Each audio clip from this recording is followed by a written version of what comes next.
my thoughts and in my dreams, they're always in my mind. These songs of hobbits, dwarves and men, and elves, come close your eyes. You can see them too. This is kind of a minor point, but it deserves to be called out, especially if you're a player who kind of wants to roleplay a little better. Or if you actually want to make the DM very happy and like you, which is good, because the DM will be less likely to get revenge on you, because, like it or not, DMs will kind of pick out the character who annoys them most, just for, like, oh, I'm going to throw my breath, the dragon throws its breath weapon at, and it'll be like, yeah. And it's not common. We're not actually, like, DMs will do that, but they're not, it sounds weird. We're not trying to fuck you up. We're trying to teach you a little humility. So, like, if you're that guy who's always doing shit that just makes the DM kind of, the DM is gonna, it's kind of like in baseball. You never show up the umpire. You never show up the pitcher, because once in a while he's gonna drill you. He's gonna hit you with the fastball. He's gonna hit you, just to remind you who's boss. Just to keep you, like, don't show me up, motherfucker. Like, and like, as a player, you can do it because that's you. I mean, that's your character. He's gonna be like that. But if you gloat about it, yeah, it's the code. So understand that's coming, especially if you're the kind of guy who kind of is like, oh yeah, my character's really cool. Man, your guys are fucked. You're like, yeah, just wait. But here's just a very small point that actually helps DMs a lot and will actually help players a lot.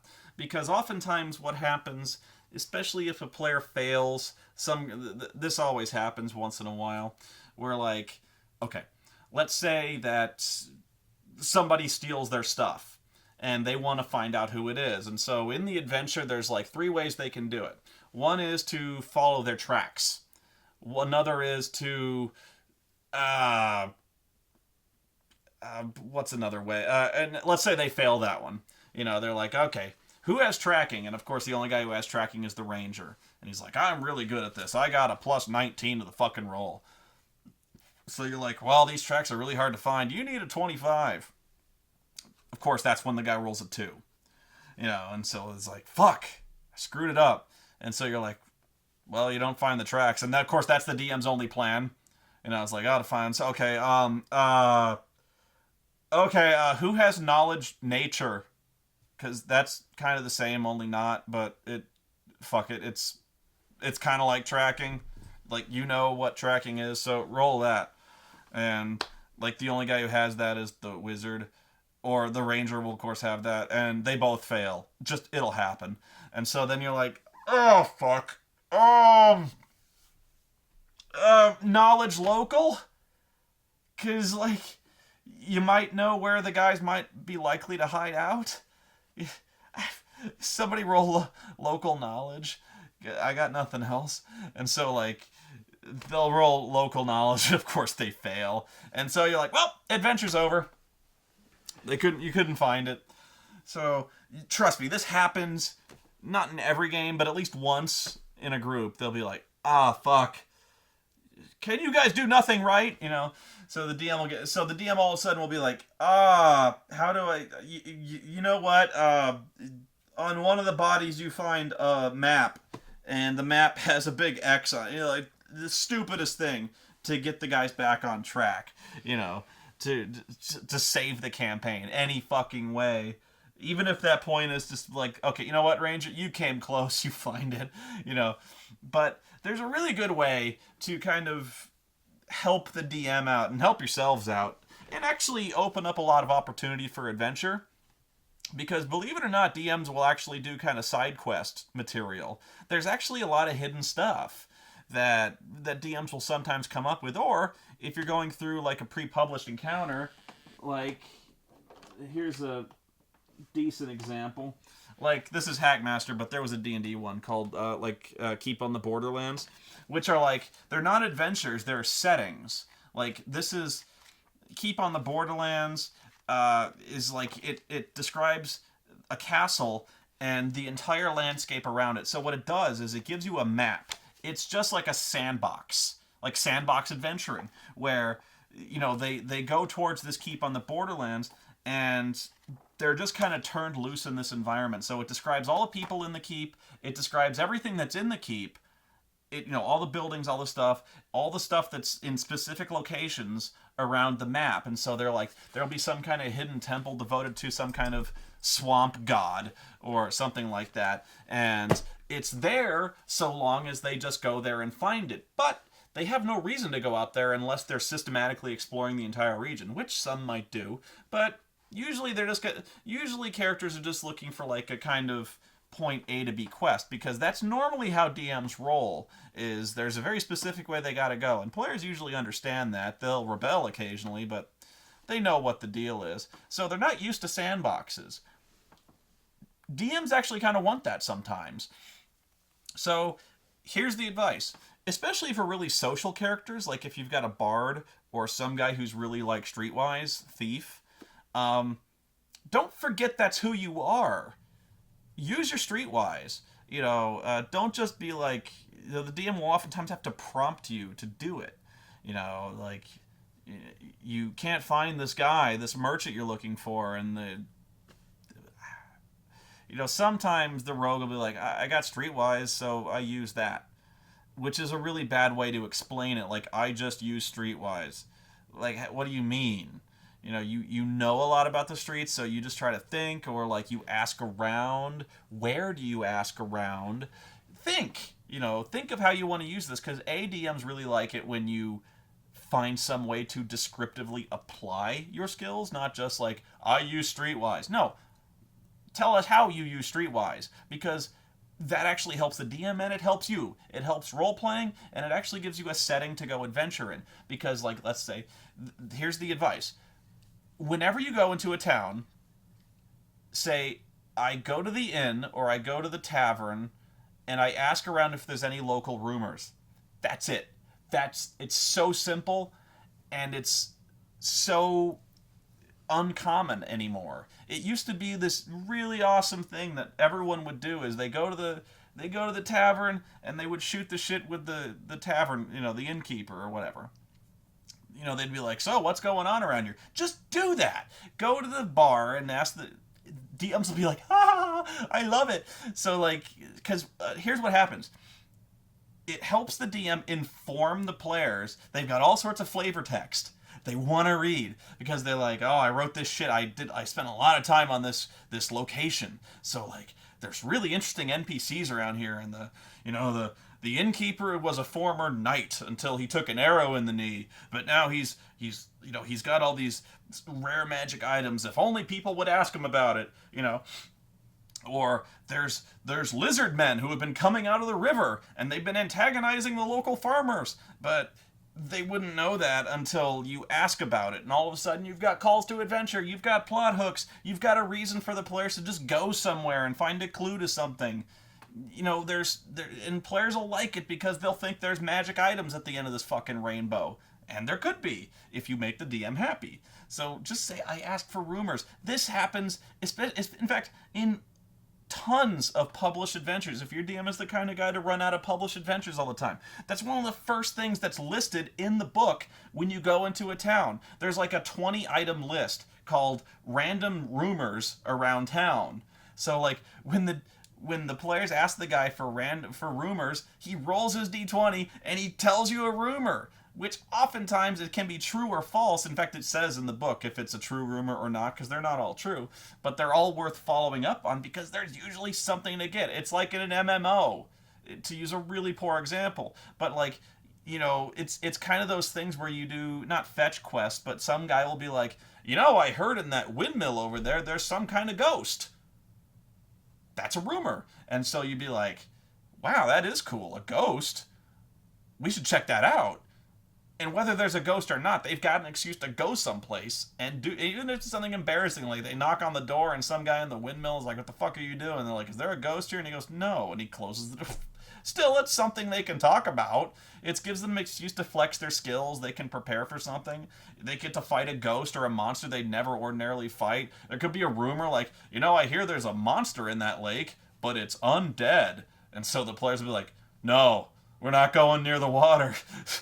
But there probably, there might be a giant undead thing in the lake. And so if they're going anywhere around there, they're going to be real nervous, So sometimes it can be an adventure hook. Sometimes it can be a promise of treasure. Like, oh, I heard that Captain Bluebeard buried his treasure under a big fucking X of palm trees.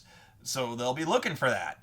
And especially if you tell them, like, yeah, you see some kind of formation of rock that looks like something that was, like, you see like a rock shape that looks like a giant fist or some finger pointing or something like that. They'll be like, dude, that's where the rumor said there's treasure. And so you could have, like, monsters there, or, like, all of a sudden they're bringing supplies. Like, they're like, if they heard there's a treasure, they're bringing shovels and stuff. Or if you tell them, like, if you tell them there's a really good sword in the lake, then they're like, the fighter's like, really good sword? Really?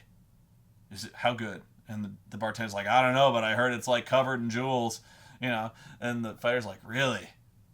We gotta get in that lake. And the other guy's like, don't go in the water. And he's like, I gotta go in the fucking water. There's a great sword down there. You're like Excalibur? Hello? So they go in the fucking water, and that's when Nessie jumps out. See, there's just so many good things that come out of this. It's so underrated and so underdone. It makes the people with Streetwise, it makes the people with high charisma feel really important because they're flexing their charisma. I was going to say their muscle, but no, their winning smile. They get to exercise that, so they feel really important. And it gives those people who intentionally rolled skill-based or charisma-based characters who are not so hot at combat, but are really good in urban situations. I think it's funny how so many characters will roll charismatic, or how many players roll charismatic characters and then never exercise that. They only do it when, like, they're kind of prompted for it. Like, they'll be like, they'll go to a castle or something like that, and the guard goes, none may pass. And so the bard goes like, this is the classic moment where I go up and I use my diplomacy skill and I try to talk them into letting us in. Like, that's the only time they ever do that. No, use that diplomacy, use that bluff or intimidate, use that all the time. Like if you saw my Con Bravo thing, one of the many things I did, if I may toot my own horn, is use it.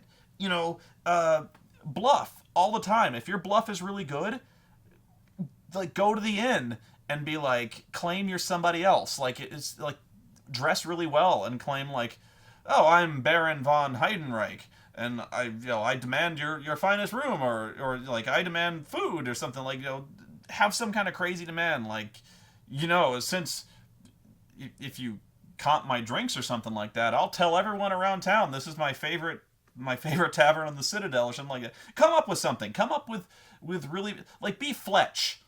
If you ever saw Fletch, be that guy who comes up with really silly names, talks real fast, gets stuff, walks right into a guarded area, and is like, as you were, men, as you were, and just walks right past. That's bluff. That's what you do. Or like stuff like that. Like, do that where, like, if you're trying to sneak into a guard outpost, or you're trying to sneak into a castle, and there's guards all over the place, the bluff character is the kind of guy who walks right through. Like, he'll be like, yeah, I'll buy clothes that kind of look like the clothes they got, or I'll dress in some ridiculous costume. Like, let's like, okay, the guards. Sometimes guards get stupid, and so the guy with bluff will be like, okay, I wear some kind of, like, feather boa, and I go in there in just my underwear covered in feathers.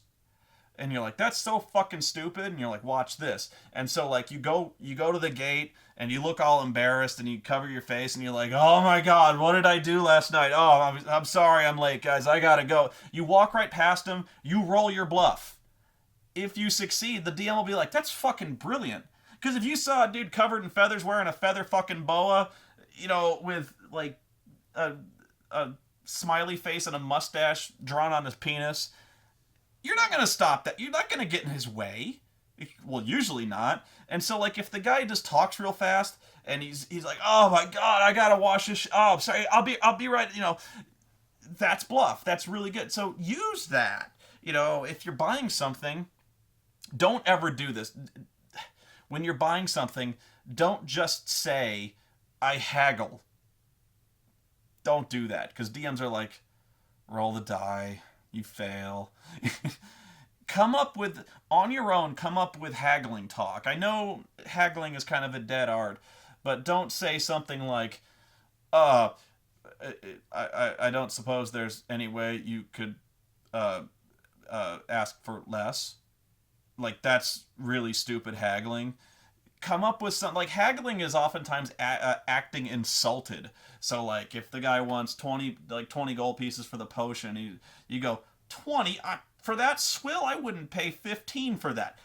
There's your number. So, like, basically haggling, a lot of haggling is acting insulted or kind of incensed at the offer, or like, lying. Oftentimes you're like, 20? Please. The guy over there is, charging 10 at most. And besides that, I'm buying, if I'm going to buy a lot of these, I wouldn't expect to pay more than 12. So like, DMs love that shit. They'll actually give you experience points for that if you actually get into that. But yeah, charisma-based skills, ask for rumors.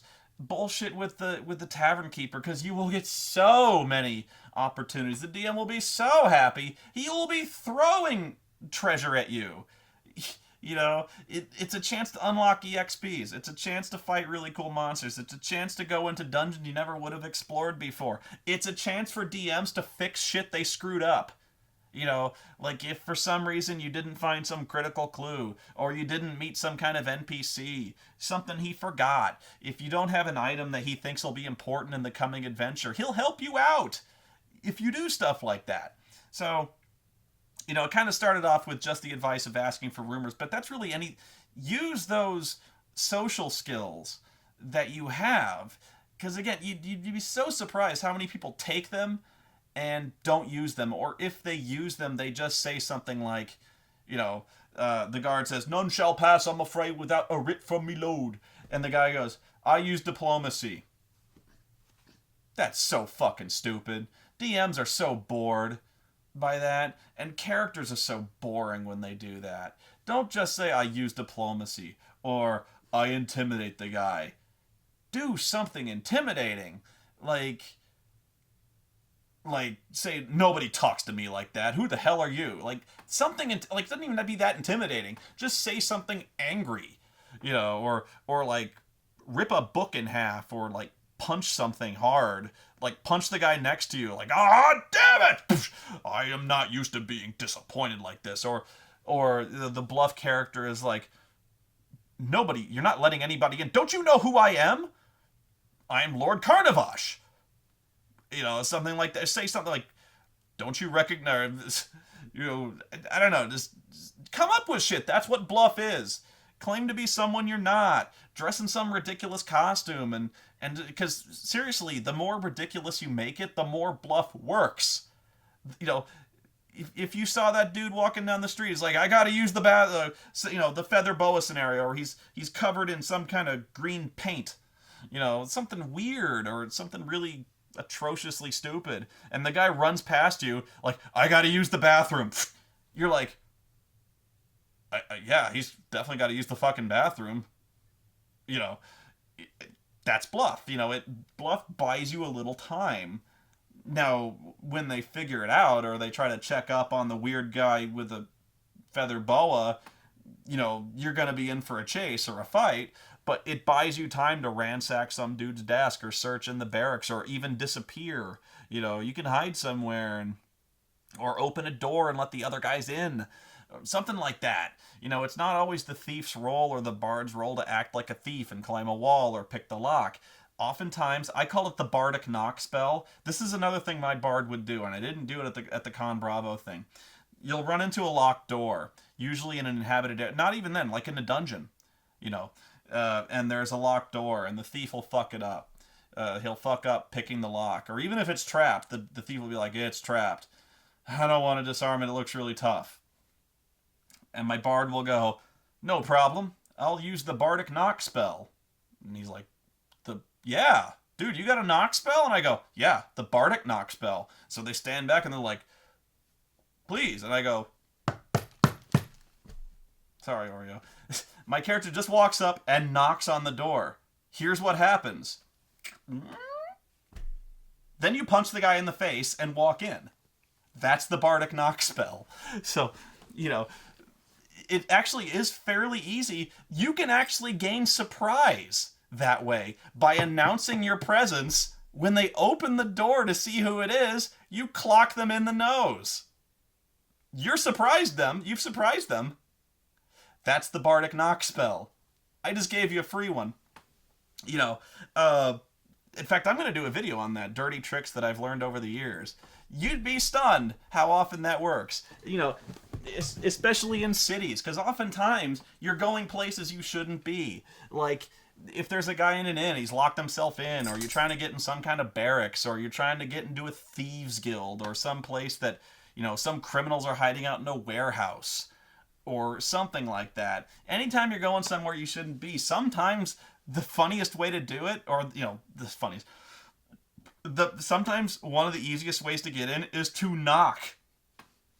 Because when you knock and they want to see who it is, they'll unlock the door. You don't have to deal with traps. And actually the front door is one of the, you know, if you can get past the front door, that's where all the defenses are. If they take down the defenses to open the door, you can do all sorts of, you can lob fireballs through the front fucking door. And it's not like sometimes that won't work, of course, if they're expecting an ambush, or, you know, it's not going to work all the time. But if they don't know you're coming, or, you know, even monsters will do this. Let's say there's orcs, you know, behind a door, or hobgoblins playing cards somewhere, or there's fucking kobolds behind a door, and they don't know you're there. They're doing stuff. They're playing grab ass. I don't know what. And all of a sudden there's a knock at the door. It's your natural response to be like, "Who the fuck is that? Hang on." And you go open the door and you kick them in the teeth. You'd be stunned. I've done that. I mean, it's one of those tricks that usually only works once with a DM, because the DM is like, "Oh, I see how it is." But yeah, when you do that to a DM, like, the DM will be like, "You what?" I knock on the door. And the DM's like, he starts to think. He's like, what would they do? Like these guys, they're fucking, like, you know, they're ogres. Like, there's ogres behind the door, and they're like, okay, these ogres. Then he starts to think, like, what were these ogres doing? I guess they'd just be talking. And he's like, then there's a knock at the. One of them walks up and opens the door, and you're like, I stab him. I don't know what they're expecting, like Candygram or what, but, like, that's another chance to use your bluff. Like, if they go up to the door and they don't open it, they go, "Who is it? Come up with something." I mean, I'm not saying Candygram, but say, like, you could say something similar, like, yeah, so somebody, you know, "I'm from this so-and-so tavern, and one of these guys, dark hair, long, asked me to bring groceries every week." Something like that. Come up with something, you know, and they'll be like, the DM's like, "You know, that's not a bad idea." He opens the door. Or if you're not, like, it's actually a good way to just walk in there if you're not planning on attacking them. You can actually kind of infiltrate these guys if you want to, because once they open the door and you come up with a good story, the DM will be like, you know, these guys actually kind of believe you, because, you know, enemies wouldn't knock. You know, assassins, you know, in your mind, like, if somebody was trying to kill you, he wouldn't knock on the door necessarily. You know, it goes against so many instincts that you would have as a player, and so many DM instincts that you would have. They always expect, like, the guy's going to pick the lock and he's going to trigger my trap and they're going to be fucked because a fireball comes out of the lock, or he's going to get poisoned, and these guys have ambushes prepared in case any, but if they just open the door, the DM is actually, that was a pretty good idea, and he's going to reward you for that. Again, now, you can't go doing the Bardic knock thing all the time, but there it is. Anyway, very, very long story short, if you're a charismatic character, do your homework. Like, if you can't think of a funny story on the fly, or some good way to bluff, or some kind of Fletch identity that you can just pull out of your ass, think of the common scenarios that you're going to deal with. Haggling for goods, asking for rumors, dealing with guards, talking your way out of getting arrested, sneaking into really heavily guarded areas with some ridiculous story or costume. And it actually is a good chance to buy really stupid things. Like, why do you need a feather boa? Just trust me. Like, just do that. Because my bard would do stuff like that. He'd do really weird things. And they'd be like, why the fuck are you doing that? And he's like, just wait. And the party will think you're fucking brilliant. They'll think you're fucking MacGyver or something. You're like, because you had this planned. You're like Batman, like you've got this really weird collection of stuff that, say you got like a stick of charcoal or something like that. You can use that as a disguise. You can draw a mustache on your, I don't know what, or like something to replicate. Like you can actually carry like makeup or something like that you can simulate bruises with, and say like you can walk past some dudes with like this big black eye, and you're like, oh fuck. Oh, some guy out there just beat me up, and like city guards will be like who? I don't know, like 3 dudes wearing gray over. And it's like the guards will be like, you'll roll bluff, and they'll buy it, and they run off. Come up with silly shit. It's like I love bluff so much because you can tell the craziest stories, and if you pass your bluff, and if it's even remotely plausible. Or, if your DM is the kind of guy who likes that role-playing shit, and oftentimes we do, it helps the DM think of stuff. It helps the players think of stuff. All of a sudden, you're role-playing again. And it gives you an excuse to... It gives you so many funny stories, especially when you fail, when things go pear-shaped on you. You got some funny shit that's going on, because all of a sudden you're getting into a fight with a feather boa covered in green paint, Yeah, watch Fletch. Watch Beverly Hills Cop. You'll see those entire movies are based around guys who bluff like fucking crazy. In Beverly Hills Cop 2, Axel Foley steals an entire house because he pretends to be some guy, supervisor from the city inspectors. He steals an entire house. Just because he claims to be someone he's not, and talking like he's an authority on the situation. Like, these are the wrong blueprints. What the hell are you doing? You gotta stop working on this right now. You can actually talk entire guys from abandoning an entire building so you can steal stuff. Do stuff like, you know what? I'm gonna skip this. I'm gonna save this for another video because I love doing this shit. I've got so many dirty tricks. I'm gonna do a video on that. But yeah, use your social skills. Come up with stuff on your own. Prepare. It pays off so much. When you have these crazy stories, you come up with good one-liners, you come up with good lies. If you can't think of something, just put yourself in those situations and think like, what would Axel Foley do? I don't know, but there you have it.